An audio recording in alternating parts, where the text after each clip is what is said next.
What is up, everybody? Happy Monday. Welcome back to WMMA Mania here on MMAmania.com. I am your host, Drake Riggs, bringing you yet another lineup of all the topics and news related things going on in the world of MMA regarding the women. So, it is a light lineup this weekend, maybe the lightest that I've ever had to work with, actually, since there were no fights this past weekend, and just a couple coming up here to preview, and not a lot of news either. Some significant news in terms of card lineups and what have you, but not a whole lot. So, of course, as always, you guys, don't forget to get those questions in throughout the show if you want. Might have a little bit of extra time. We'll see how quickly we can breeze through things. But yeah, here we are. Welcome back to the show. Don't forget, if it's your first time here or if you're back and have yet to do so, hit the like button on the video. Really helps us out a whole lot with visibility and just the algorithms, if I can speak on Monday. Always just a click away, right? Hit the like button, subscribe if you haven't, notification bell so you never miss a thing. You know the drill. It's normal. At DrakeRiggs_ on Twitter, at MMAmania.com, on all the platforms here, whether you're on Facebook, YouTube, or Twitter. You know where to go. So yeah, appreciate you guys tuning in as always. Should be a good week of action. What do we got going on here? Scott jumped in early, 20 minutes before the show. Thanks so much, sir. He says, big fight feels this week, DR. I'm stoked for 273. Let's get it. Yep, should be a good one. It's funny how a week away from the UFC can feel like such a long time. As Jin is ready to talk about fights, Team Magna baby, he says. James says, hi Drake, let's help our boy get his 5th win on BTL on Thursday. Team Magnum gonna raid. There we go. You like to hear it. That is what I'm expecting, is to defend the title on Between the Links over at MMA Fighting this Thursday. But I know that Mike is gonna be, he's on the scene as well in Jacksonville, so might be tricky for him, but if he can make it work, then yeah, we'll be defending, I expect. So it remains to be seen, but yeah. Rain is here.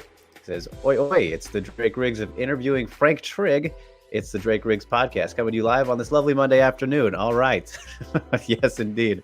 I like that setup. I don't understand the Frank Trigg reference there, but I'll take it. I've spoken to Frank before, and it was, oh man, quick story on that. The one time I spoke to Frank, I think was before Ryzen, one of the New Year's Eve shows. It might have been when, Ryzen 20, I think, and phenomenal chat. It was so good, about an hour long, but my audio that I recorded from it, or the video, the whole thing, it was my first time doing Skype, and it only recorded mine. I was so upset, so I lost it. But yeah, that was a bummer. Centro is here, says, in Magnum he stands. I'm the man. Appreciate it. Nice rhyming there.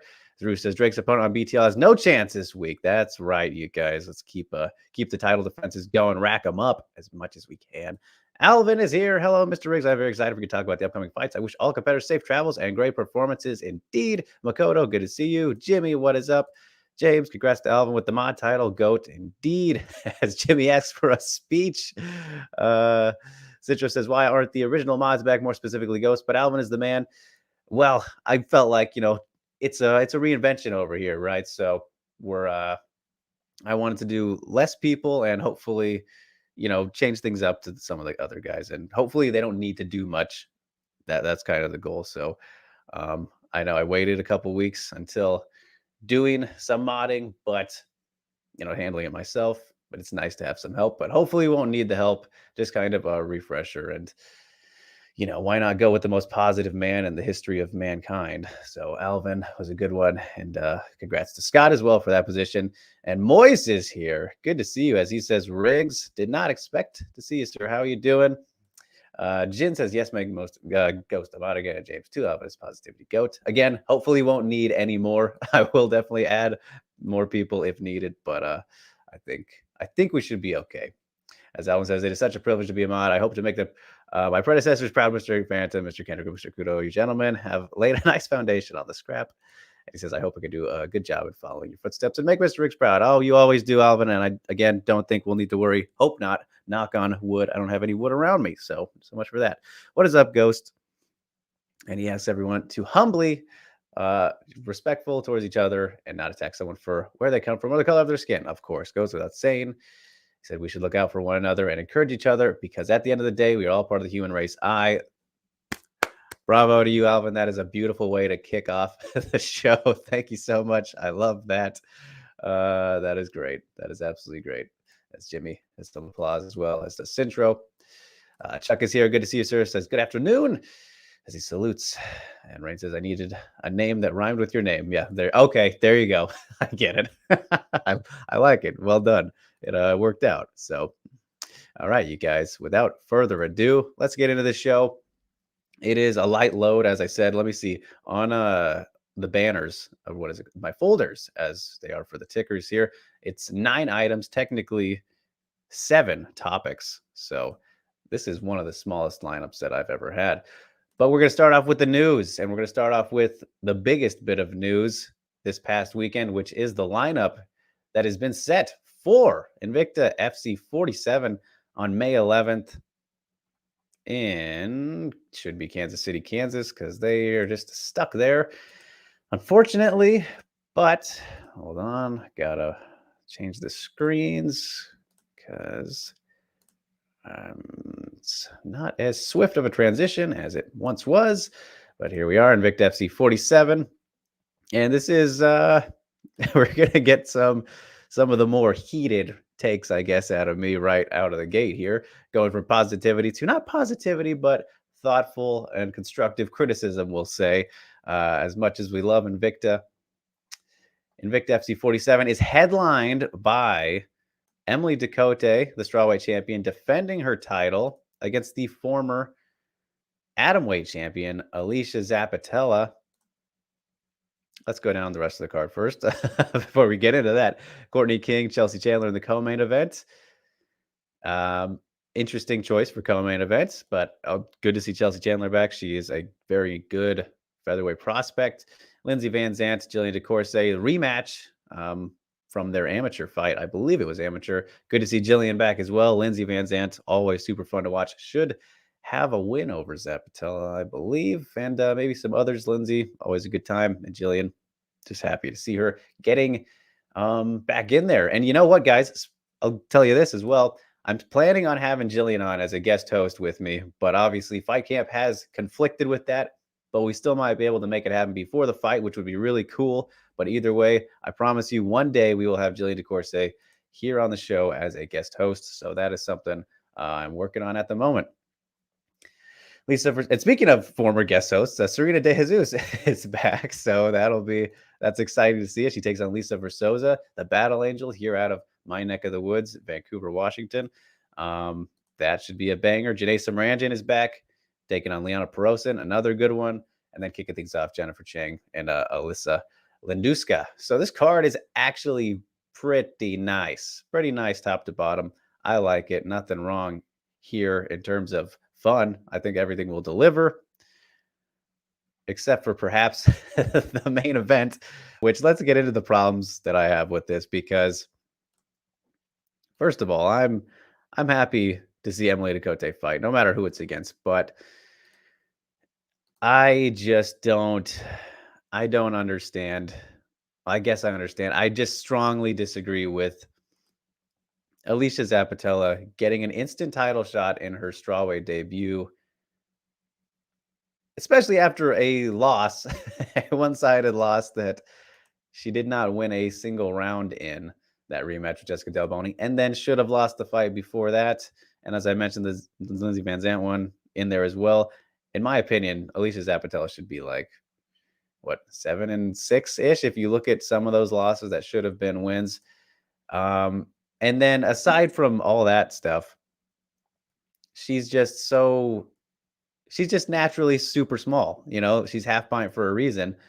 Her going up to strawweight, I think obviously as evidenced by those Del Boni fights, who is a former strawweight and who knows could be back at strawweight at some point, depending on how, opportunities arise. Zapatella is just gonna struggle at strawweight no matter what. No matter what. But if she wants to work on, I don't know, gaining mass or something to at least make adjustments in ways that she can rather than, she can't get any taller or longer, those kind of things. Um, you should jump into the division, not at the deep end with the champion. I mean, that's like the worst way to approach it. And I'm sure, not fully her her doing. Obviously, the promotion, Shannon came to her with this and offered it. And of course, she's not going to say no. And she's supremely confident despite the one-sided loss in the last fight. And then what should have been before that, we know terrible, terrible robbery in that first Del Boni fight. I just, this just seems like a terrible idea to me for Zapatella in particular. I don't, if she can pull it off, that would be huge, but I don't know if that would even last afterwards. She's just fighting a serious uphill battle here. And I know there's like not very many options at strawweight for Dakota to defend her title again. So that's probably why we ended up here. And Liz Tracy very likely would have got the title shot if she didn't miss weight in her last couple fights, or however many it was. I think it was the last two. Definitely the last one. Then she would have got it. But here we are instead with Zapatella. And Dakota is looking pretty damn incredible right now. So I mean, I would be surprised if she struggles too much in this fight. Zapatella isn't even, she's had trouble at atomweight, obviously, and now for her to go up, I never thought it was a good idea, but I really don't think it is right here either. So, but this card's good. I like it. Should be some good fun. Yeah. Kimball is here. She says, hi, Drake. Was watching the UFC 268 presser. Were you there? Because I have a question for you regarding media behavior. Is that okay? Of course, all questions are welcome here, Kimball. And that goes for anybody. If you have a question about whatever it may be, go ahead and ask. That means, the men as well. Just please don't try and derail the show with, that just random nonsense. But of course, feel free to ask whatever you want. As Moy says, Kansas judging, no good. It is the absolute worst of the worst, my friend. Yeah, I cannot stand that Invicta is still locked into Kansas and Missouri. They're practically the same. I keep getting confused which Kansas City they're in, which side of the border it's on, but it doesn't matter because they're both fucking garbage. Pardon my French. It just drives me insane how many women's careers have been altered in some way because of this atrocious, abysmal athletic commission. These athletic commissions, these two are just so bad.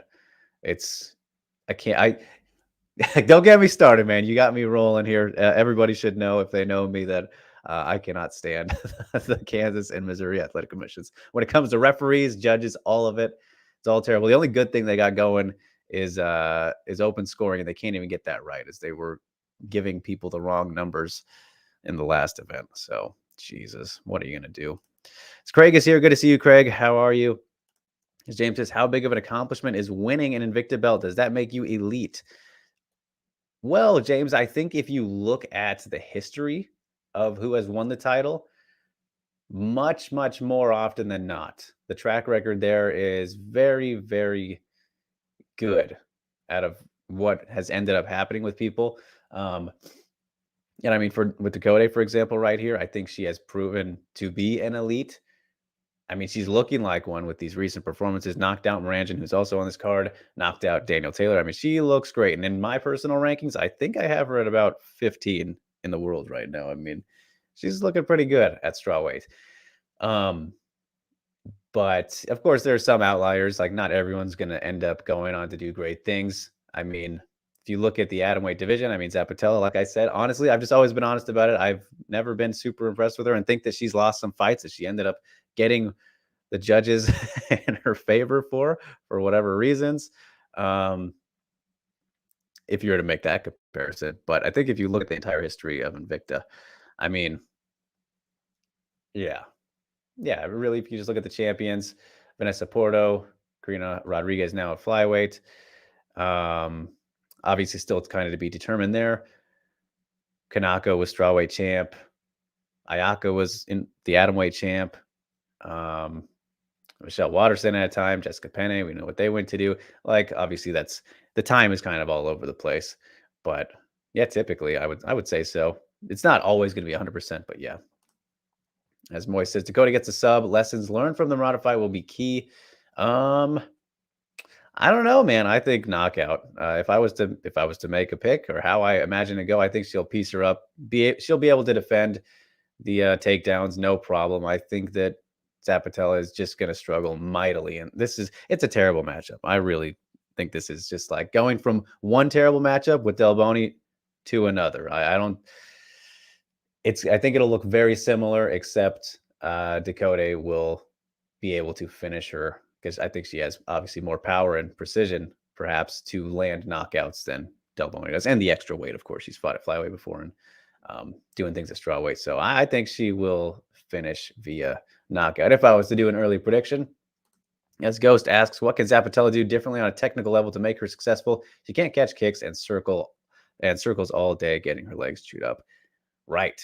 I don't know, man. Like I said, it's just it seems like nothing's impossible, but her chances here are just very, very slim. Very slim. I don't know. And against someone like Dakota, who's just on fire at the moment. And Sharon is here. She said, good afternoon. Can't wait to support you on BTL. I love to hear it. Can't wait to get back at it. Can't wait to see you as well. See you there. Same with Esther. Hello, Drake. Love to see you. Likewise. Always great. And Ghost says, or Jimmy says, Ghost and Drake, do you guys think that circling around the cage and wrestling is counterintuitive to her overall game? Yeah, I mean, as we've seen, it hasn't worked out too greatly for her. And of course, that's credit to her opponent, primarily, who has been Jessica Del Boni in these last two fights, obviously. But I don't know. I think a camp change or something would really benefit her. I'm not even totally sure who Zapatella is training with at the moment. I think we've talked about it before, but it's like, I think she's got to change things up. But she's got such a confidence in herself, which is a good thing, right? That's a great thing. But when it's not working out, you got to be self-aware in those ways, I think. So, yeah. All right, as we get to the question here that Kimball had, she asks, why was that reporter goading Colby to say something bad towards Wei Lee? I've heard him in multiple press conferences. He's always instigating. Why? So my mind immediately jumped to, when you said that, the quote unquote pink suit guy whose name is Josh. I don't remember his last name, but I met him. He was friendly when I met him. Nice guy. But yeah, it was absurd what he did, kind of getting into a straight up sparring match verbally with Colby was very awkward, unprofessional, and just ridiculous all around, I think. And I think he probably knows that too, because that's what he wanted. Obviously, I don't know if this was the same instance. I don't remember. Okay, I do remember now. I'm sure that's not what you're referencing with what I just said, but when somebody asked what they thought of Whaley or something like that, I don't remember specifically. As Kimball says, a good thing Colby and Whaley made it funny and wholesome at the end. Yes, that was a great moment. I don't think, from what I'm remembering, I never interpreted that question as that person, I don't even remember who it was, trying to get Colby to say something bad about Whaley, but trying to see what he would say, since he's been very, his whole gimmick is a USA guy, very passionate nationalist kind of character, right? So I think that was kind of them seeing, oh, what exactly is he gonna be? Is he gonna go there if we mention it? So that's what I remember about that moment. I never interpreted it as an instigation, but I wouldn't have been surprised if that was kind of the goal there either. And at the media day, I did ask Colby myself about what he thought about Rose's comments, which all you can say is Rose's comments, and you guys know what I mean. The better dead than red stuff. And he said he didn't see it. So there was no response there. I mean, that was the response, but he didn't have a thought because he didn't see it. So I don't know. Maybe Colby's more isolated with things that don't pertain to him than we know. Who knows? Or cares, I guess. As Elvin says, love Invicta card, such a great platform for these hardworking fighters to prove that what they are about. Indeed. As Chuck says, the last few years being an Invicta champ just means you get a short notice call up to the UFC when they need a body. Unfortunately, there has been that kind of ticket phase of the belt, but I still think many of those fighters have gone on to do well. It's off the top of my head. As James says, oh, it was Gabriel. Or whatever his name is, always instigating. I don't like him. I know he's your friend Draco, right? Gabriel Gonzalez. I wouldn't say Gabriel's always instigating. Definitely wouldn't. But okay. Oh, that makes sense now. Yeah, I remember that. It was him. Yeah, I didn't take it that way. I didn't take it that way at all. But hey, maybe I'm biased because yes, he is a friend of mine. Zhao says, hi, good to see you, Zhao, by the way. I recently read your article on relationships and corner work. What is the best way to give corner advice? I'd love to know Ghost's opinion on this. The best way to give corner advice. All right, so thank you for shouting that out, Zhao. For those who don't know, I did do a pretty in-depth piece on relationships in MMA, specifically, mostly with coaches and fighters, which we see because we see that a whole lot, and it was kind of after or based around the idea from or not the idea, but Aspen Ladd and Jim West's issue that the quote unquote issue that they had after or mid Norma Dumont fight. I don't know. I don't think that's an answerable question, Joe, because if you read that one, everyone has their own opinions and it's all very situational, is kind of the thing. How certain people react to certain reactions or advice is going to be different no matter who you are. And that's kind of what we ended up learning, because I didn't want to I did not at all want to make that seem in one direction. I wanted to have all the perspectives I could to let the viewer, the reader, determine their own thoughts and opinions, which I'm sure they had already going in. But yeah, I did get very mixed responses on that. Some people said I was glorifying pedophilia, and not pedophilia, but grooming, like that kind of thing, which absolutely absurd, and they're referencing Rose and Pat Barry's relationship. But that's the kind of thing that you get into when you're talking about that kind of sensitive topic. So is what it is. It's all situational, Joe. I think that's the best way to put it, but we'll see if Ghost has any thoughts himself. As Jersey says, hi, Drake. Why do fans put so much stock in fighters' predictions and predictions about fights in the media? We don't really know what is going to happen in fights, right? Yeah, we don't know, but that's why we ask, to see what the people who are best at this thing that they're doing, what they think about it, and what they think will happen, because they know better than us, because they actually do it. And especially if they're familiar with someone. If they've fought somebody, they're going to have a better idea than we do. So that's pretty much, I think, how it is. Pretty cut and dry. Skimble says, no, Draco's talking about when they asked Whaley City has to go. Yes, yeah, I got that clarified as I'm catching up here. Drew says, I thought it was pretty instigating by Gabriel. All right, fair assumption. As Ghost says, Zhao's corner work. Zhao corner work is all about knowing your fighter, how your fighter takes instructions. Precisely, agree there. As Ghost says, at the end of the day, fighters are human beings, and even though we talk about them like trading cards, very true. So it's really about knowing what you can get out of your fighter. I've cornered on the regional scene before. Everyone responds differently to different ways of coaching. There you go. I think we summed that up nicely there, my man. As Jimmy asks, Drake, what did you think of Alvin's speech? It was beautiful. Did you miss the beginning, Jimmy? I was all about that. I thought it was a wonderful way to kick off today's, not just the show, but what a way to kick off a Monday. Good job, Alvin. I'm proud of you. Let's maybe a new segment we can have is Alvin's positivity message of the day or something. And not to put pressure on you, sir, but I like that a lot. Some kind of weekly words of wisdom, maybe. Not to put any pressure on again, like I said, but that's fun. As he says, yes, he missed the beginning. Yeah, okay. I liked it. It was great. But all right, as we continue on here, making great time. All right, we've been filling this out nicely. Shouldn't be surprised. We always do at this point, right? But as for the rest of the news, at Flyweight, Lara Joanny is back as she takes on Alejandra Lara, Bellator 282, June 24th. At Flyweight. I don't know if I said that, but yes, as you can see at the bottom, June 24th, Bellator 282. I don't think that has a location yet, but that's the Musasi and Evelyn card. It's a fine fight. I think, we mentioned Vanessa Porto just a few moments ago. Lara Joanny just lost to Porto. That was Porto's first win in Bellator. And as much as I adore Vanessa Porto, one of the OGs, I do think that Joanny should have won that one. I don't know if I'd go as far to say robbery, but I felt pretty comfortable that she was going to get the win there. And I think most people who saw that fight scored it for her as well. So yeah, she looked very good, even in an official defeat and against someone like Vanessa Porto. Very impressive. As for Alejandra Lara, who is coming off a one-sided loss to Deanna Bennett, really needs to rebound. She is kind of gotten back on a skid a little bit, right? So this will be a big one for her.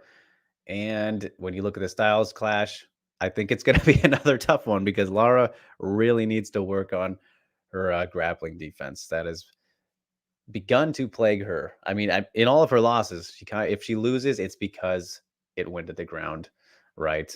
And she just couldn't handle it, and kind of fades as the fight goes on, as we saw against Kana. I mean, that was entirely how she lost the fight. So we know what the key is for Lara, is keep this one on the feet and pick apart Joanny if she can. But even then, Lara is not too bad on the feet herself, but I think the advantage will still be in Lara's favor. So that has potential to be a fun one, but more important of a fight for Lara, I would say. Still young, though, so it wouldn't be the end of the world. We'll see. We'll see how it goes. All right. So as we move along, still with Bellator news, no UFC news this week.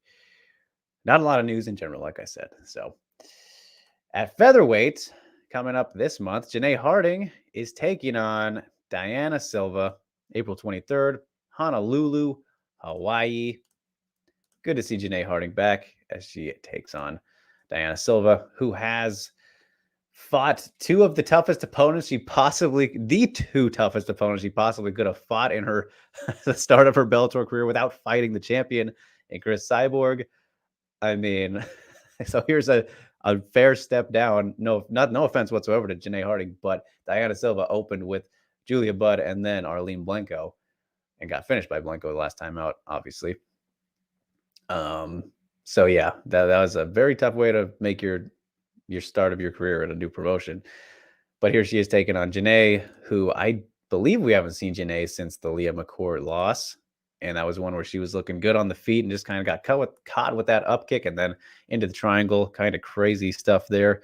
I think this fight very well should stay on the feet. Diana Silva, not very dynamic, doesn't mix things up too much, as we saw in that Julia Budd fight, was just kind of spamming the same combination over and over.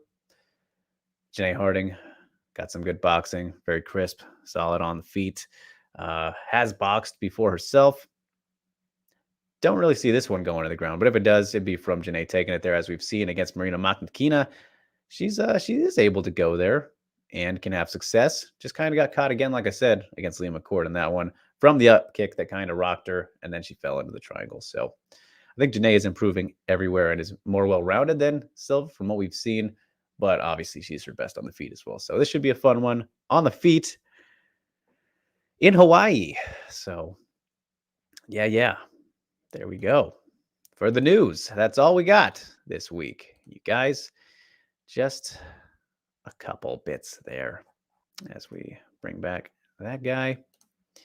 Clean up what we're getting into before we move on to the preview. What are people saying now? As Jav says, thank you, Ghost and Drake. Really thoughtful responses. Of course, always trying my best. As Centro says, Drake, what do you think of having both an Allen positive message of the day and a Ghost answer a technical question of the day? We all keep asking Ghost stuff. Yeah, that is true. But because you do that, it kind of makes it pointless, right?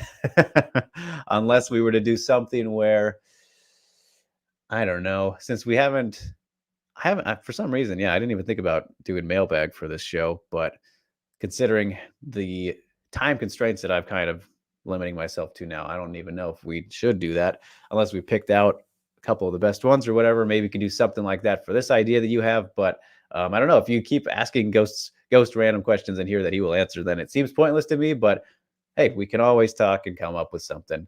Who knows? Maybe I can make a Discord for us, right? You guys, the the Mania Discord. I don't know if that exists, but there is a community on Twitter now. We have the community open, which is a new Twitter feature or whatever. So only 5 people in there because it's a new weird thing. But hey, I'm in there, so don't know how that'll end up. But yeah. It says Citro, and Citro says Alvin's messages make me smile for sure. As James says, Vanessa Porto, is she a pressure fighter? She can be, but I wouldn't quite describe her as one. Vanessa Porto is like almost the definition of like what you want a well-rounded fighter to be. She can kind of do everything very well. And if she was to excel at one thing, I'm not sure I would say what that would be, because she's very good at everything. Been around the block, obviously. As Jimmy says, doesn't Porto have good hands? But I don't really know what style of fighter she is. Does she hang around the outside a lot? Like I said, she can do all that. Mixes it up a lot. She does have good hands. As I'll never forget, excuse me, the when she finished Milana Dudaeva there in that comeback where she got hurt early on to the body. And then, we talked about Dudaeva, after her last loss. So not super impressive, but still a comeback is always a good thing. But Vanessa Porto, she can really do everything, I would say. As Centro says, when are they cutting featherweight for the UFC? Oh boy, we're going to get into this right now, Centro, my least favorite topic of all time. I feel like if they just combined the Bellator roster and UFC, you'd have a decent division. Do you agree? 100%. 100%. That's what I've been saying, Centro, since since they started this ridiculous, bogus, failed experiment in February of 2017.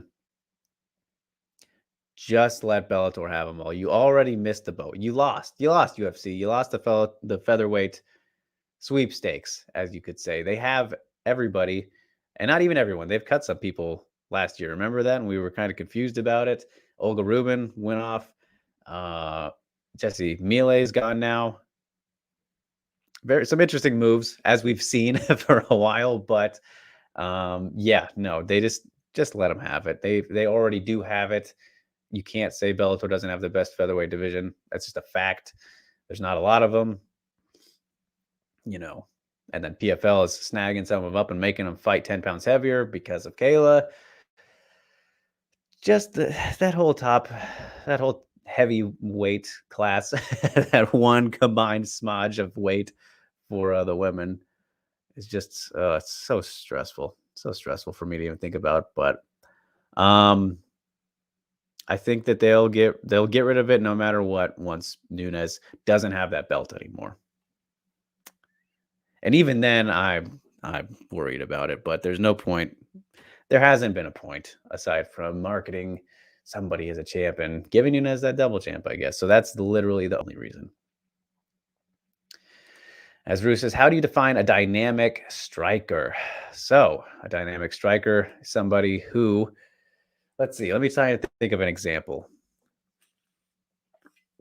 Dynamic. I mean, I guess the easy choice there, first person that comes to mind is Israel Adesanya, because that's the best striker you could go with. But if you look at somebody like him who he can throw just about every strike in the tool shed, if you will, and throw it with very clean technique and chain combos together.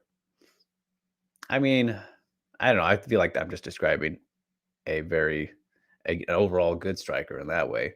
And again, like I said, he's the best, but that's pretty dynamic to me. If you can do everything and do it to near perfection on how it's delivered, and then put it together in combinations, like something out of Killer Instinct, if you will. Not Mortal Kombat, Killer Instinct for those combo breakers. Am I right? Any nerds out there? Had to get that in. As Rain says, people say that Weili is the Tony Ferguson of the women in terms of her crazy training. What are your thoughts on this opinion that's been floated around? I guess that's a fair comparison. If you were to make a comparison, but yeah, I guess it's the closest thing, right? The only thing that gives me pause on that is the fact that Tony does actual crazy things that don't really make sense in terms of making you better, like kicking, poles and that kind of, which I guess, hey, for bone strength or whatever, that is what that is for. just very untraditional, kind of ridiculous prison style workouts, I guess you could say. But I would not at all say that's what Weili does, clearly. But if that's the closest equation you can make, I guess that is it. No one else comes to mind. As Yuna asks, Drake and Ghost, what is the best stance in MMA? Muay Thai, boxing, karate?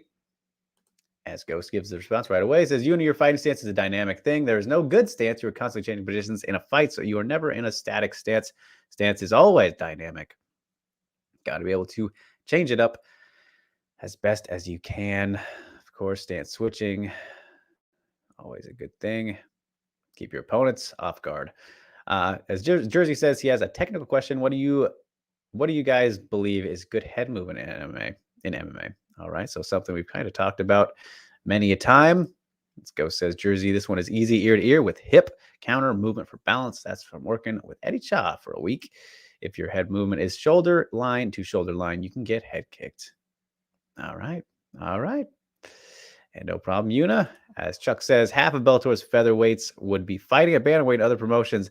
That is also fair. You got to realize Bellator does not have a 135-pound weight class. I don't know if I'd say half of them. Surely there, of course, are some that have fought there. I think Janae has even made bantamweight if we're going to talk about that fight we just mentioned. But they have more featherweights than not, I think. But is what it is. All right, you guys, let's get into the fights this weekend, which is UFC 273. Let's preview this card. We got 3 fights, 2 strawweight, 1 bantamweight. Should be fun. It's a return for the UFC after that week off. And returning to Jacksonville. So back in Florida, all the chaos that goes down in Florida, we'll see if it can happen once again with the return. What was the last card that was here? What was the last card in Florida? Was it 261? There's no way it was the full year ago, right? Maybe it was. I was there for that one. Usman and Masvidal. Was it 261? We don't want to talk about that card, right? I know you guys don't want to talk about that card, but it was 261 according to Scott. That is crazy. I feel like they would have went back sooner, but either way, 273. Here we are, kicking things off at strawweight with Kay Hansen, an Invicta alum, as we were speaking about Invicta earlier, against Pierre Rodriguez, Brazilian. Got to get the enunciation correct there. Pronunciation. Yes, welcoming Pierre Rodriguez. Already screwed it up. To the UFC in one of the first bouts of the night. Pierre Rodriguez getting into the UFC off of the Contender Series. And my, oh my, this is dead even, these odds. -110 for each of them. That's a bit of a surprise. 7-0 versus 7-5. Kay Hansen has just a pretty crazy amount of experience for her age. Still just 22. That is wild to think about because I feel like I've been watching Kay Hansen forever now. I mean, I'm pretty sure I've seen her entire career. So that dates back to when she was, I'm pretty sure, 18. There's no way. I mean, for as many fights as she's had and as long as it feels like, again, that's crazy. But, oh, she's Venezuelan, actually. So I apologize, Piera. It shows what I know. But, yes, as we look at the stats here again, 5'3" to 5'2", very close, practically the same inch reach there, practically identical in those. Kay Hansen has fought at flyweight before, as the last fight was. So she's dropping back down to strawweight for this one after a 2-fight losing streak or 2-fight skid. Again, think that she was robbed against Corey McKenna. We'll say that every time. Jasmine, though, definitely beat her in that one. So for Piera, I honestly am not super familiar with her. I only saw that Machado fight, which got her the contract in Contender Series, and I watched it yesterday, which I don't know how many of you guys follow me on Twitter, but that was the reason I was mentioning ESPN Plus.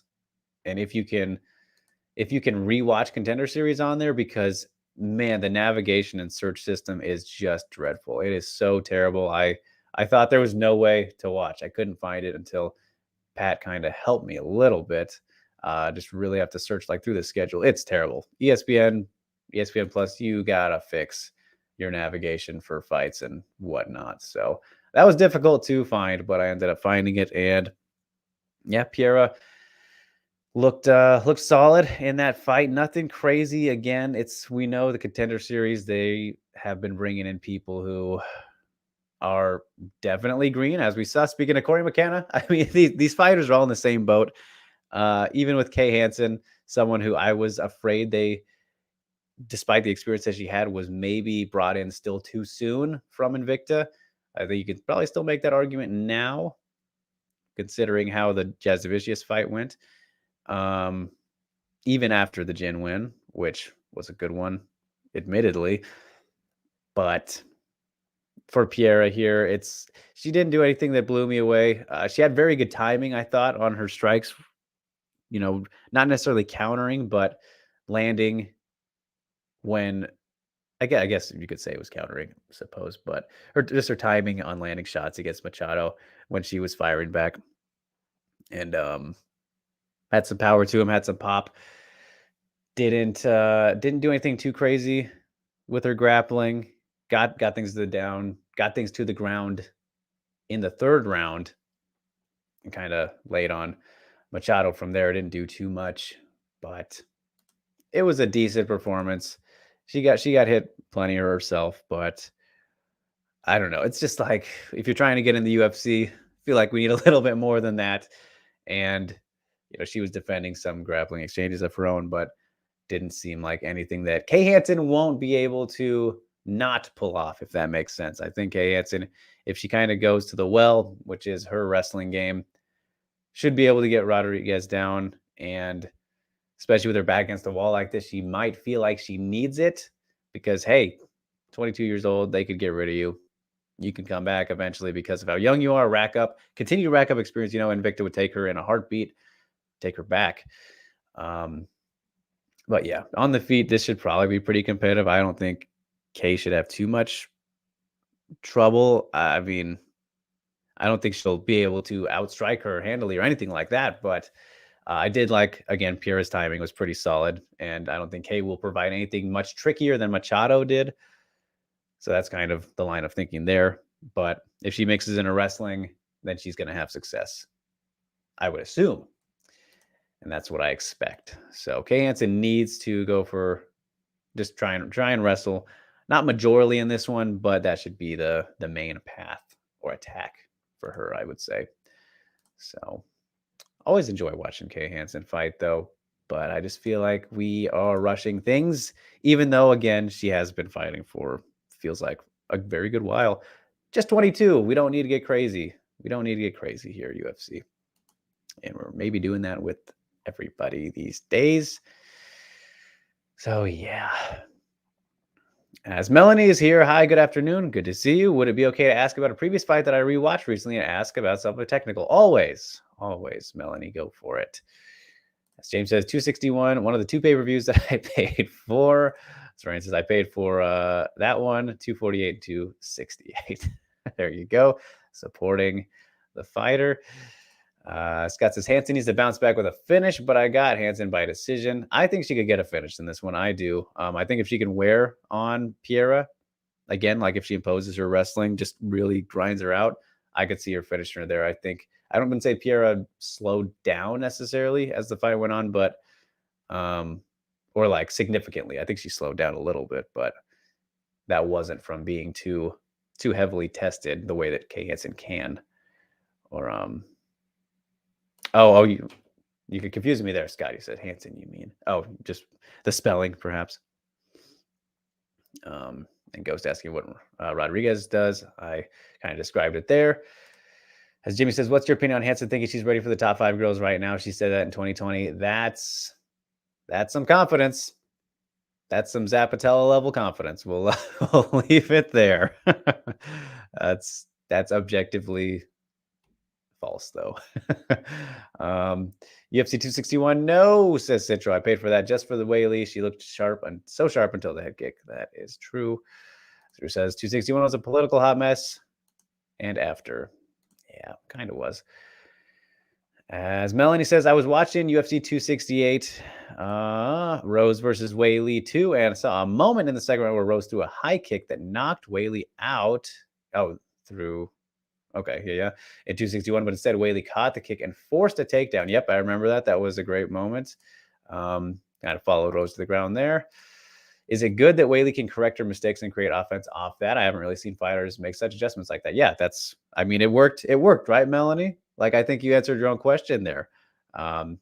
She got her to the ground. She took her down, and she won the round. She won the round. It worked out for her. So I think you answered your own question. Yeah, it's always a good thing, a very good thing. Make up for your mistakes and turn them into something the way she did there. So good eye. That was definitely, a memorable moment. I remember that takedown too. As Rain says, what is Hanson's cardio like? I think it's fine. I've never really said that or noticed any issues with her gas tank. And even the fight, if you guys have never seen Kay Hansen fight before, this isn't a great performance by her, but I'm going to suggest and implore you to go watch her fight with Sharon Jacobson, who Sharon Jacobson was beating the brakes off her. I'm pretty sure there were some 10-8s in there, but she was dominating. Sharon Jacobson, well on her way to a victory in that fight, just having her way with Kay Hansen. And then, for some reason, she decides to, in the final 10 seconds, she goes for kind of double arm, underhook, belly to belly of sorts, and doesn't quite get it. Kay Hansen lands on top of her, whips out an arm bar with 5 seconds left. Hail Mary, comeback of the year. One of the wildest comebacks you'll ever see. Definitely comeback of that year. I don't remember what year that was, maybe 2019-ish. And that was after getting grinded on by Sharon Jacobson for 1450 of a fight. And she was still fine there. But it's crazy. That's a Kay Hansen moment that will live on forever. As James says, could this end up like one of those fights Ghost hates? Possible. As Jimmy says, that was a ghost-like question, Melanie. Yeah, I know. She's smarter than she's leading on, huh? Trying to play coy or being humble about it. As Chuck says, 261 was a great show. Masvidal got slept. Valentina made easy work of Andrade. Super impressive. Yeah, it was. And we saw the first ever two-time champ of the UFC's women's divisions. That card was very crazy to be at. That was a very crazy, because that was the first show, with fans back for definitely a pay-per-view. That's for sure. So yeah, that was madness. I mean, from just Liang Na and Carnelossi in the beginning, that was crazy. That was crazy. Scott says, good call, Drake. That was a great comeback by Hansen. I thought she was done for. Yeah, I lost my mind when that happened. That was madness. So, all right, as we move on here to the bantamweight fight, which is, we talked about last week, a late replacement. So very, very, very bummed that Irene Aldana is not fighting. Pain.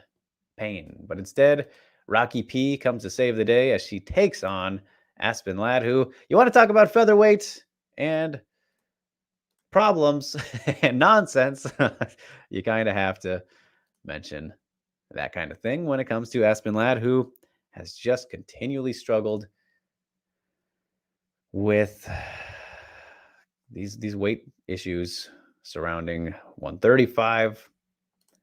Not really 145, but I mean, they go hand in hand a little bit, as she would probably go up if she could, or if there was something there. I think that's the only reason Aspen Ladd does not want to fight at 145, because she knows, well, it's not going to be around forever. I'm just going to fuck my body up, continuing to try, or I don't know. It's a mess, but either way, hopefully she has gotten things in check, because last time was pretty absurd.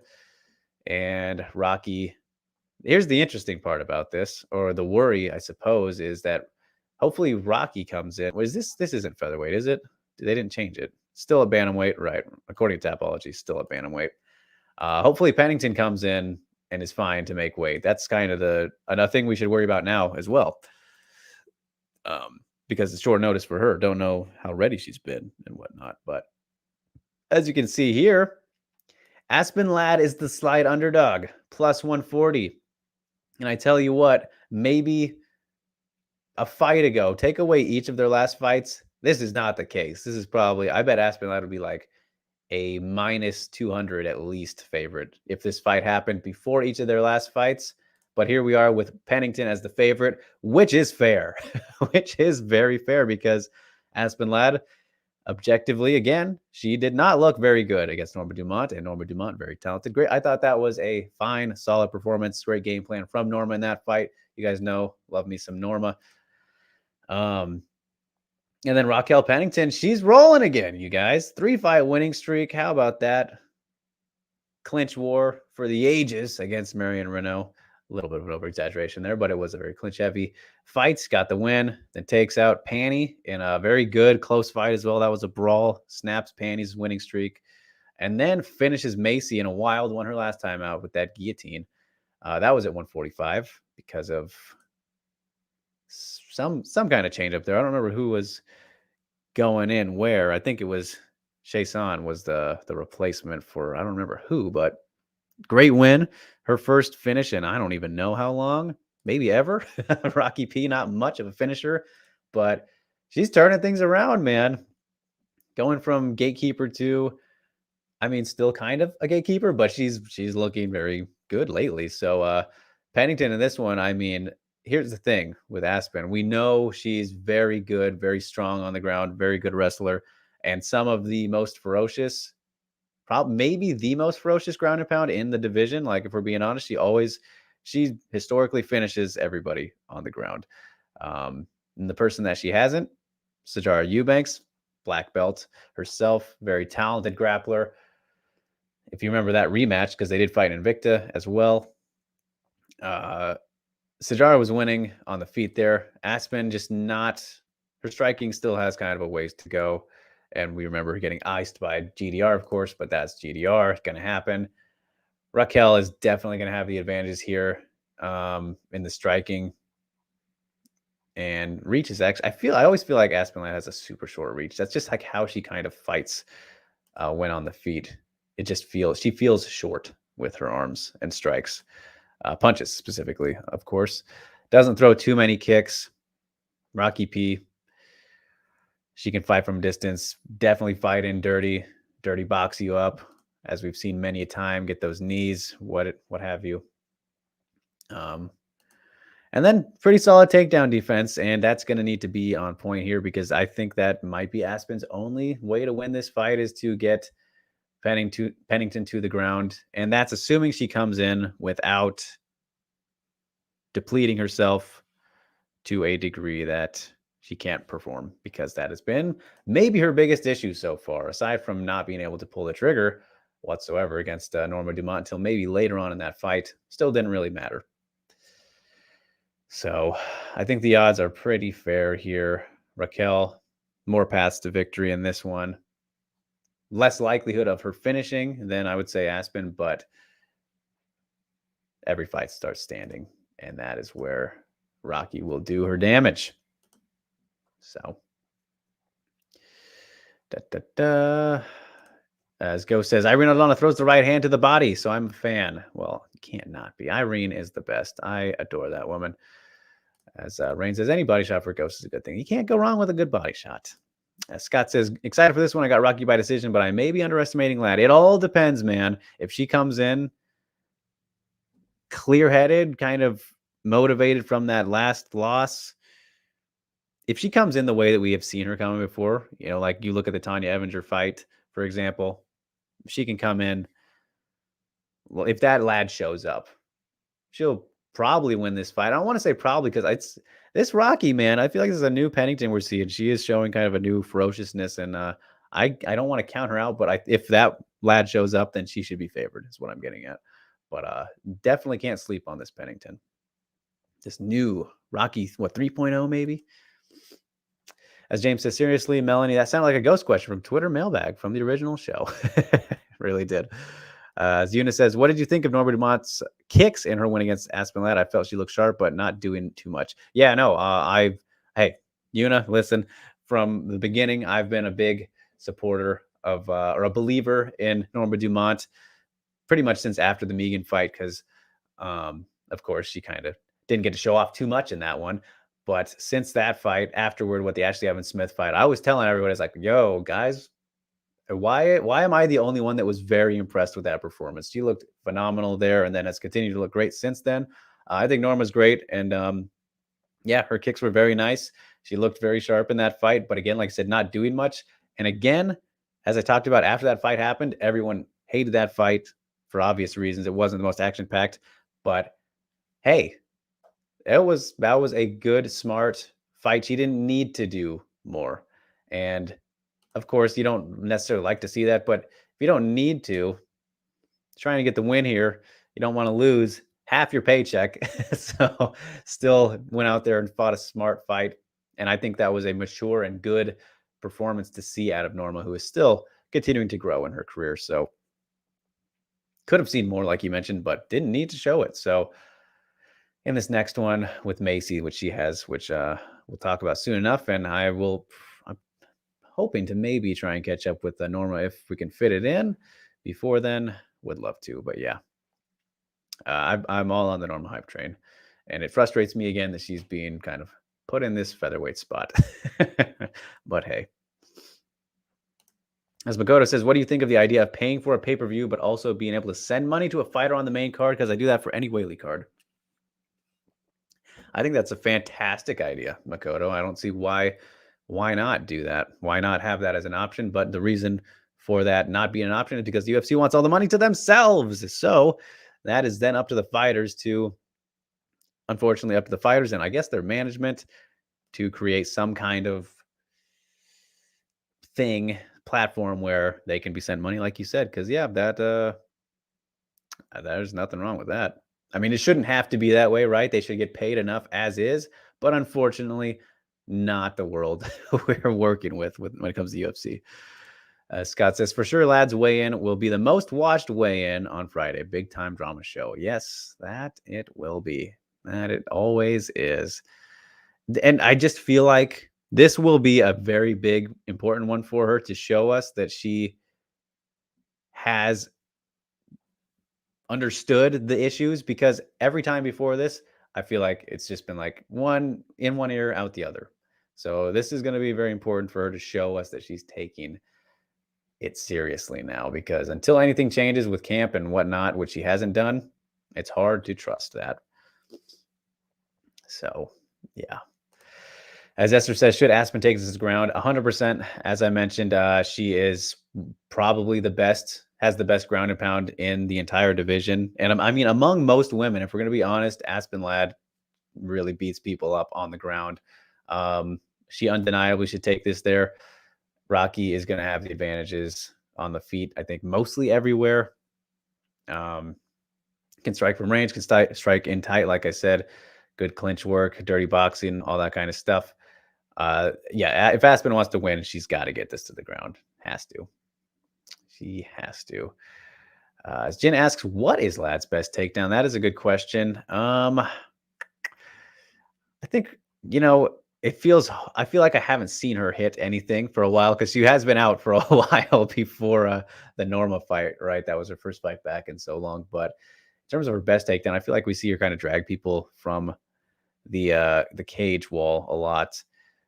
Usually a single leg maybe, and she hit a good double against Norma in that fourth round, if I'm remembering correctly. But what exactly her best one is, I don't know. I'd have to kind of go back and look over her history a bit there. But she's pretty versatile, but doesn't really hit anything too out in the open from what I remember. I mean, she's got some trips in that arsenal, but I don't know if I'd say that's the best. And it's good not to have a best necessarily, right? Or it is. Depends on how you want to look at that perspective. As Alvin says, I'm very excited for this card. So many fighters looking to prove themselves. Indeed. And Cincher says, does Rocky have good takedown defense? Yeah, I would say so. I mean, honestly, let's look at Rocky's entire fight history real quick, shall we? Why not? Raquel Pennington's takedown defense specifically. If you look at, let it load. Let it load. Because I can't remember off the top of my head. All right, the Holly Holm loss in the rematch. Holly did not take her down in that one. Didn't need to. The Aldana fight. I believe Rocky, I remember Rocky getting her down in that one. The GDR fight, nope, not really. The Nunes fight, some moments there, but again, that's Nunes. So, and it says ground and pound, but I feel like I don't remember that ending up from a takedown. That fight is very much a blur aside from, of course, some controversy there at the end of that one too with the coaching stuff. The Misha fight, defended very well against Misha, Elizabeth Phillips. Holly Holm, that fight, the split, yeah, didn't get taken down there either. The Andrade fight, this was many years ago, so we should probably stop looking. That was in 2014. Got taken down in that one, I do remember. But typically, yeah, I would love to see the specific stats here, and I wonder if there's got to be some way to, maybe UFC.com would have it, but her takedown defense is very solid. Yeah, she does not typically get bullied on the ground very often. So that's why it would be very impressive if Ladd can do that. And just by knowing that, you would think, okay, maybe she shouldn't really go that hard there. But then she's not going to have any other option, really. So, you know. And Ruth says, can Rocky get Ladd to shoot and tire herself out? Doesn't Ladd have massive cardio issues? So, yes, I do believe that Rocky can get Ladd to shoot and tire herself out for sure. Kind of, I think will end up happening by default because of the lack of success that Ladd will have on the feet as she's getting picked apart. And then she'll resort to the takedowns and maybe not be able to get them, and that will tire her out. And I don't know if I'd say Ladd has massive cardio issues because, again, we haven't really seen her go into deep water too much, honestly. And the times that she has, I guess her last fight against Norma, which, not the most taxing of fights again, but it was her first 5-rounder and semi-short notice, right? She looked better in the later rounds than the latter rounds. So, as Go says, Ladd didn't look good in the clinch against Norma. Could Rocky punish her there? Absolutely. Absolutely she could. And I mean, I mentioned that Marion Renault fight. That was, knees aplenty from both women in that one. But Rocky does some of her best work in the clinch, like very gritty, not very Muay Thai oriented clinch approach from her. But, she'll do that.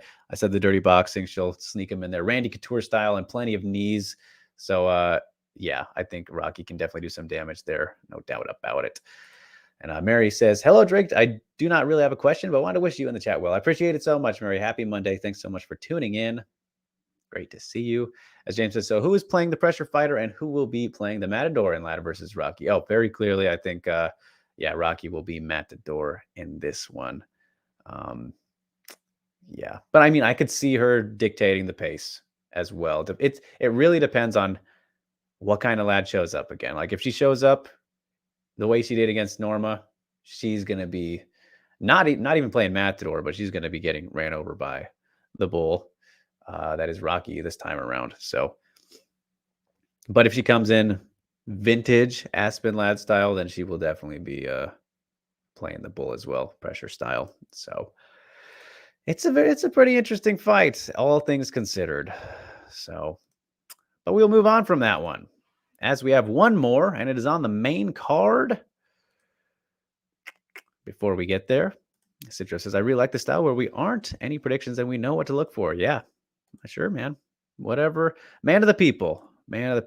So just talking about the fights coming up, previews. So, and we have one more, as mentioned, at Strawweight, an important one, as Mackenzie Durrant takes on Tasha Torres, the tiny tornado. And Mackenzie Durrant does not have a nickname. So there's that. A bit of a stylistic clash in this one. I don't have their rankings up, but this is a top 10 battle.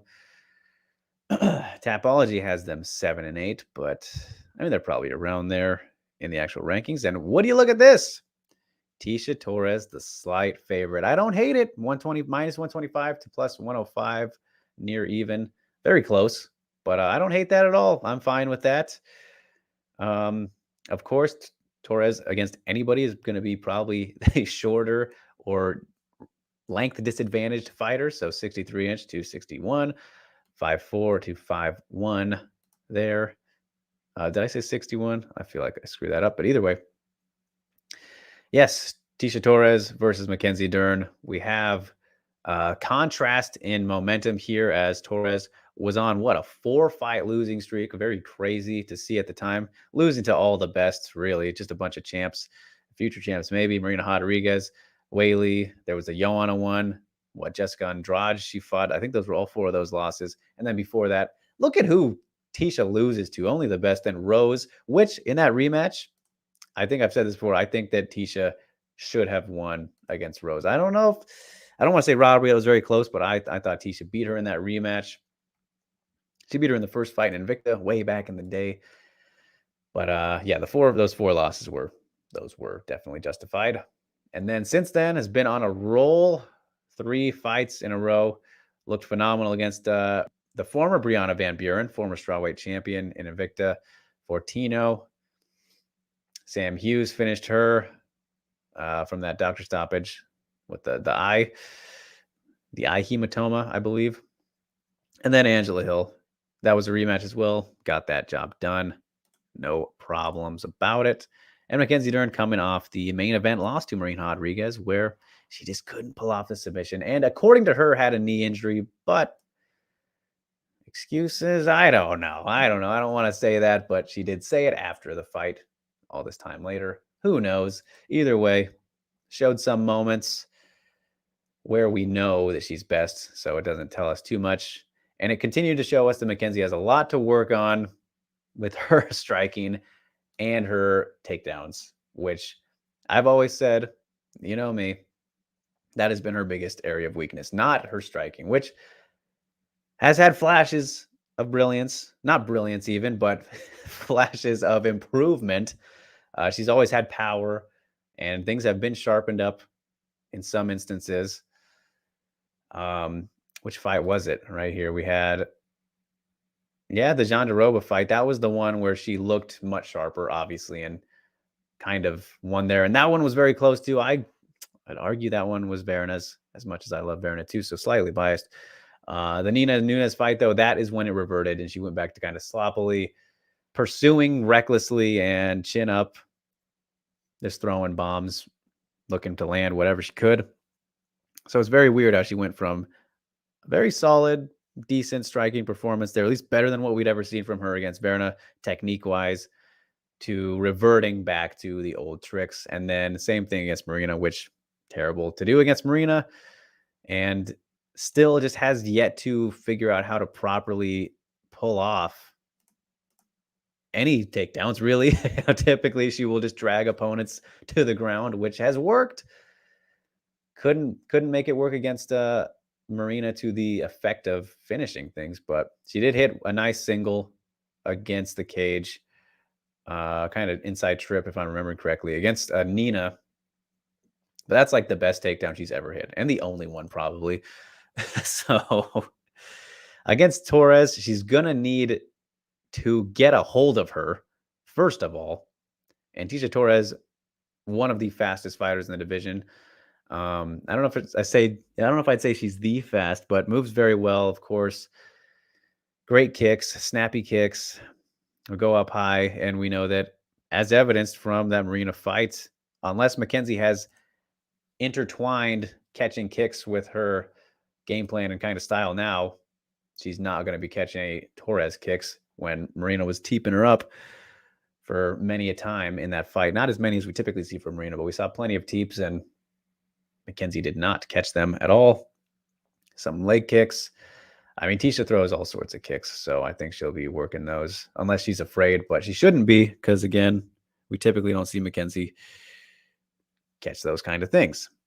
So ultimately, this is not a striker grappler matchup, because I think Dern has obviously developed enough to feel comfortable striking, whether she should or shouldn't.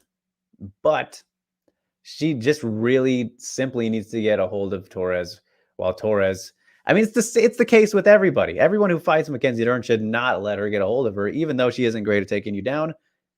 If it happens, then you're likely in shitville. Most likely, unless you're Marina Rodriguez or Verena Jandiroba, who was able to survive as well, and even threw up a flying triangle at the end of that round. I love that fight, as much as it wasn't jiu-jitsu-y. That that's just what you always got to say, because that's how good she is on the ground. And if she doesn't get it down, she's not going to outstrike Tisha Torres. That's just not going to happen. Could she land a big shot, hurt her, finish her? Sure, it's possible, but Tisha Torres, again, never been finished. And you look at the strikers and people she has fought, got a very good chin on that woman. Marina put it on her. I mean, Whaley landed some big shots. Andrade of all people. Joanna, I would be stunned if Mackenzie Durrant would be the person to knock out Tisha Torres. So I don't think that's going to happen. So I think these odds are just fine. It's going to be, it's funny that the tornado is not going to be coming in, but moving around in a way, I think, from Durrant, who, you want to talk about bull and matador again. Was that Cintro who said that? This fight is going to probably look like that much more than the bantamweight fight. Much more. This could be Mackenzie Durrant just chasing Torres around the cage the entire fight. We shall see. Because Torres, no need to even bother playing in the grappling. Even though she's sharpening her overall game, rounding it out. I don't think there's just no point. There's just no point. No point in risking it, right? As James asks, will there be a Fanta Punch slideshow? Not today. Nope, that is up to Ghost. We haven't talked about it since, but we'll see. We'll see about it returning at some point. As Cintro says, I would like Tisha to win, but who knows? As Jimmy says, Drake, do you think Tisha has improved? I mean, I know Ghost doesn't think so. So what do you think? The more we've talked about it, I think really the biggest improvement that she has made on this winning streak, it was really just her kind of aggression, and her ability, the fearlessness a little bit. But again, it's kind of hard to maybe say that when you look at who she was fighting and losing to, right? Like, it's a significant change in quality of competition from those losses. And as much as I still am a believer in BVB or Fortinho coming back and doing great things in the division, that's just a matter of how it is. Sam Hughes, Angela Hill, not the same as Marina, Whaley, Joanna, and Andrade, and who else, So it's kind of hard to really tell, I think, until we see Tisha again face one of those fighters. Like, I think this would be fine. Win or lose, Tisha faces Yan Xiaonan after this. That would tell us a lot. And that would be a pretty great fight. I like that one. So I'm throwing that out there. Win or lose, let's make a Tisha versus Xiaonan after. I think it makes sense both ways. Right? I mean, tell me if I'm wrong. As Go says, Tisha blitzes on the tracks, and the fighters who struggled against her are ones that don't handle pressure. As he says, Durrant has a good jolting jab, but that's it. When she throws her right hand, she was so out of position that Marina couldn't find her. There you are. Sister says, why do you think Durrant hasn't fixed her mistakes? Is it a pride thing? I think it's maybe just inexperience continually. I mean, it could be that as well, but she seems like a pretty genuinely humble person to me from everything I've ever seen. But I know that's easier to analyze, I guess, from a speaking or media type of perspective rather than seeing what they do in the gym and what have you. But the fact that she even went to train with Perillo, I think, is a good sign that it probably isn't a pride thing, and she knows that she needs to get better there. So I think it's just time. We need some more time, which is always the case with everything, right? But it's been a slow burn for Mackenzie. And I mean, when you come from the kind of jiu-jitsu background that she is coming from, I think that's just going to make it naturally harder to, hone in these other skills, I think. Excuse me.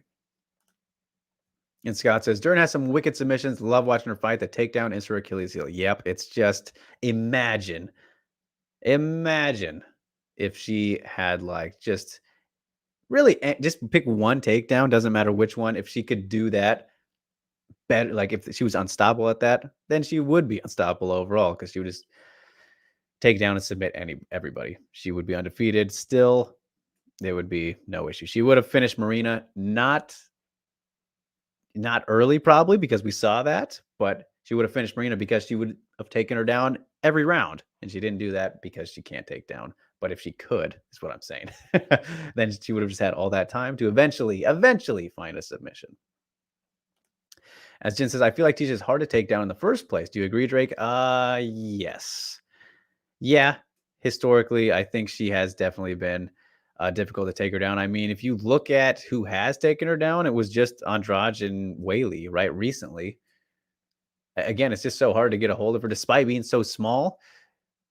She's got that nice center of gravity, that balance, right, to keep low and avoid getting taken down. So, yeah, I think Whaley and Andrade were like the only two who really were able to handle her there and get her in there in the first place. So credit to them for sure.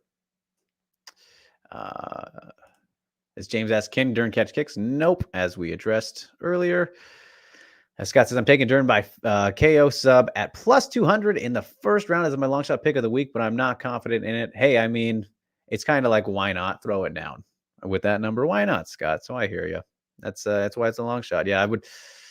That's a tough one. The submission there, again, I don't think we'll see the knockout, but yeah. As Jimmy says, how good is Torres' clinch? Whaley and Joanna blasted her with elbows when they clinched, but that's Whaley and Joanna. Yeah, I mean, yeah, that's Whaley and Joanna, but also that's just not really. That's not much of Torres's game. Typically, she really likes to fight from range more often than not. Come in kind of in and out with her combinations. I have seen some. I can recall, those good elbows off breaks and exchanges in the clinch, but it's not where she does her best work. No, that's for sure. So if Durrant can get it there, then that's more power to her as well because he gets a hold of her. That's the whole thing for Mackenzie Durrant. Get a hold of this tiny woman. As James says, Whaley just outside low kicked and side kicked Torres whenever she came. And can Durrant do that to Torres? Nope, I don't believe Durrant has that in her arsenal. Definitely not. Yeah, no, I've never seen that out of Mackenzie Durrant. So it seemed like Whaley went to the body more in that fight than headhunting. Is that a viable strategy for Torres? You mean against Torres? I would imagine. Because it's fine. That's a totally fine strategy for Torres to employ. For Durrant to do that, yeah, I guess that could kind of work on slowing her down, maybe cutting her off if she's moving away when she backs her up, which who knows how that'll happen. But this is Mackenzie Durrant again. We're talking about she's not the striker to necessarily do that. She's going to headhunt, I would predict. As Go says, Torres cannot rush better quality competition. The people who beat her would jam her blitzes. There you go. Esther says, this is what I was talking about. Fighters that fix mistakes. Shouldn't they fix them from the fight to fight like Whaley did? Yeah, of course. There's yeah. I mean, it's no brainer. As Go says, well, no, Drake, I don't agree that takedowns would fix her game. Skill sets are successful in certain contexts, and you need to strike into takedowns to make your takedowns be successful. Well, that is fair. Yeah, I mean, of course, you'd have to take some to get some in that case. We've seen many instances, though, Ghost, where you don't need that, but to be as good as you can be, which is what we're talking about right here, for her to get to that next level of avoiding the risk as much as possible, then yeah, you'd want to, have the striking be as good there to mix it up and get in that way. But even without it, I think she'd still be just fine. I mean, look at Ben Askren. That's the best way to put it, right? A guy who didn't really set his up. Even Chael. Look at prime Chael. He would come out first 10 seconds, maybe throw an outside leg kick, and then dive in for the single, the double. Generally the double, right? That blast double of that man was beautiful. Within the first 10 seconds. No setup. You knew it's coming, couldn't stop it. But hey, I guess if there is just even that leg kick or a slight pawing jab, that's a strike, right? So I guess I'll give you that one, but I think there are many cases where we've seen people still get past it, can make it work. So Jimmy says, follow up, can Durrant elbow Torres in the clinch? Possible. I don't know if that's necessarily where she'd go, but yeah, she could for sure.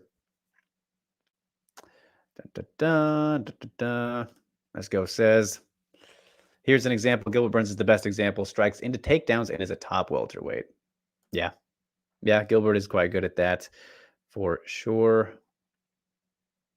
So interesting fights, and I really enjoyed the engagement today, you guys. I appreciate that. That was some good, plenty of constructive discussion.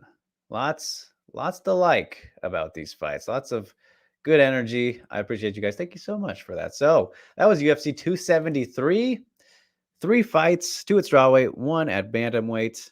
And I guess I should have mentioned that the bantamweight fight, I didn't even say anything about, rankings wise, that is an important one too, along with Durrant and Torres, which we just talked about. So yeah, those are some good action there, top to bottom. I think we got Hansen Pierre as like the second fight.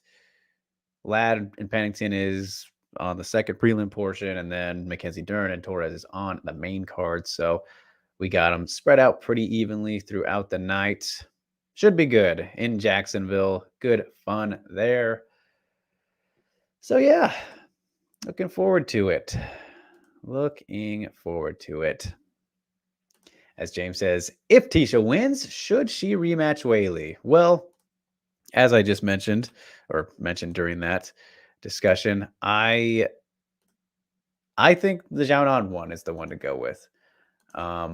Because if they're so adamant on doing Weili versus Joanna 2, which we can people are speculating for the UFC 275 card, then, and I mean, with Joanna talking kind of as much as he is now, kind of getting around, and I don't know. That's the speculation, right? Is that they'll make it for that card. But I think Tisha versus Yao Nan makes sense either way. You could do the Weili rematch, James, especially if she wins. Like if Tisha loses, then 100% the Yao Nan one. If she wins, then I guess you have the option there. But we'll see. And it's April now, so I guess they could still do Torres Weili 2 at that card 275, but I'm not too interested in that. I don't think I would go differently. I mean, maybe more of a wrestling heavy approach from Weili, and she'd win more dominantly. But yeah, I don't know. We'll see. We'll see how it plays out. As Evan says, I'm very glad how positive everyone was today. Let's keep bringing each other up. Agreed indeed. As Alex comes on in here late. Good to see you, sir. Hope you're doing well. As he shared with me, Maria Oliveira is out having herself a ball these days. Kind of maybe try and catch up with her. I don't know when her fight is or what degree of, I don't remember when her fight is, but what degree of the camp that she's in right now, because it doesn't look like she's training very hard, at least in that aspect. So yeah, as James says, no spammers today. Alvin is the man. Indeed. Look at that. The Alvin positivity keeps everybody away. That's the whole point. It's a force field of positive energy holding things out. But either way, you guys, we have done it again. I said at the beginning of this show, 6 weeks ago, that we would keep it to an hour, but it looks like an hour 30 is going to be the new benchmark, which is fine. Just can't go over that because I need my 30-minute window until we get the shift going for the daily duties at MMAmania.com. So if you are not already checking out everything on MMAmania.com, then what are you doing? Get on it. Whether it's Facebook, YouTube here, Twitter, the website itself, of course, that's the mandatory. You have to go check out MMAmania.com for all the things we're doing. All social platforms, I am at @DrakeRiggs_ on Twitter and Instagram. And let's get these plugs out of the way, right? Like, share, and subscribe. Hit that notification bell. Sco says, good show, Drake. Team Magnum is going all out for BTL. That is right. That is darn right. Between the links, your champ right here will be defending his title, presumably on Thursday. If Mr. Mike Heck, our referee, can make it to the dance, I will be defending, hopefully against someone new. I'm sick and tired of Jed Mishu Get him out of here, this guy, and his undeserved title shots. I beat him 60-40. Why should he get another crack at the gold? Doesn't make any sense. 60-40 that man. We're gonna make it. Whoever the next person is, we're going for 70, right? That is the goal. The Sintra says I'm going to vote for you on BTL. Goddamn right, my man. As Jin says, Drake would have been undefeated if we had a pull, right? Certainly, especially in the rematch. Should have won the second one. I definitely lost the third one. I choked that one away at the end. I will not deny that, but this man can't get another shot at me after 60-40. As Chuck says, Park called Koga on Deep this week. Park versus Koga. Is that this week? Well, all right. See, Siwoo Park versus Eric Koga. Is that okay? Well, it snuck up on me. Can't do it. Too late to do a preview now, but we'll recap it for sure. Look forward to that one. Yeah, I like that fight a lot. So check that out. That must be on probably like Saturday. Some one of these days. So, oh, Sharon Two Kind says Drake is the best. Zhao says I love Drake Riggs. Thanks, and I don't know what that is coming through there, but I appreciate it. Love you too, Zhao. Alex says woot woot. Chuck also saying Pudilova back on Octagon this Saturday. There you go, Lucy Pudilova, keeping things going outside the UFC. Sperry says Drake, best wishes on BTL. Thank you so much, you guys. Appreciate it greatly. And all right, let's get the plugs out of the way now, as I do have 3 interviews in the can on the way. 2 of them with your recent participants in 1X. I spoke to the champ, Angela Lee, after her win over Stamp Fairtex. Good stuff with Angela. Always nice getting to chat with her. She's back home now, of course, so that will be coming out probably around next week. And also spoke to Danielle Kelly, who performed and competed against Mei Yamaguchi on that same card. Went to a draw because there was no finish, but yes, it was great getting to speak with Danielle for the first time. And then I have another one that is coming up. I'm not going to tell you who it's with because it's kind of it's a crazy story, and it's not my biggest story by any means in terms of like length, because I know that I write a lot sometimes, but it's definitely a bit of a powerful and crazy one. I didn't expect to get, right. Sometimes you go into an interview and you get surprised, and I got surprised this time by a wild story. Let's say a near-death experience kind of story, and got tears out of the fighter even. I think it was maybe my first or second time that's ever happened. So powerful stuff. Looking forward to sharing it. Some depth in terms of emotions there. So looking forward to sharing it, and I'll let you speculate about who it is. You'll never guess who it is, so don't even try. But yes, looking forward to sharing that one. Gonna be good. But until then, you guys, appreciate you so much for tuning in. It means the world. Hope you enjoy your weekend, enjoy the fights, enjoy the whole week, because it is Monday. UFC 273, all that good stuff. And we will be back right here next week, same time. Until then, I'll see you when I see you guys. Take care.